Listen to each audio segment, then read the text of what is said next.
हरि ओम.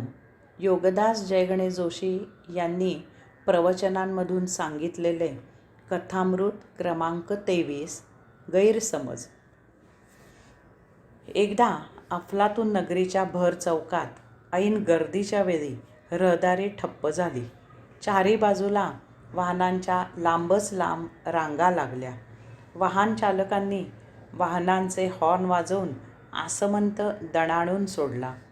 रहदारीचे नियंत्रण करणारे शिपाई हे काय झाले अकस्मात असा विचार करत चौकाकडे धावले.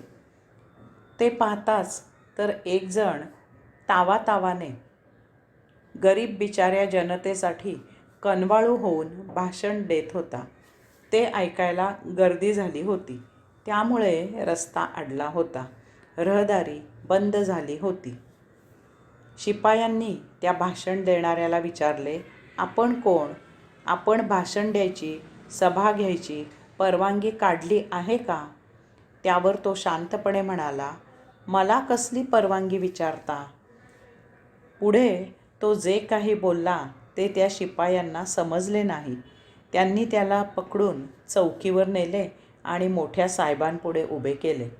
चौकीवर मोठ्या साहेबांनी त्याला शिपायांनी जो प्रश्न विचारला तोच प्रश्न विचारला. आपण कोण? आपण भाषण द्यायची, सभा घ्यायची परवानगी काढली आहे का? त्यावर तो शांतपणे सांगू लागला. तो म्हणाला, मी परमात्म्याचा दूत आहे. या भूतलावर आपल्यासारख्या दीनांचा उद्धार करायला आलो आहे. मला प्रत्यक्ष परमात्म्याने येथे पाठविले आहे.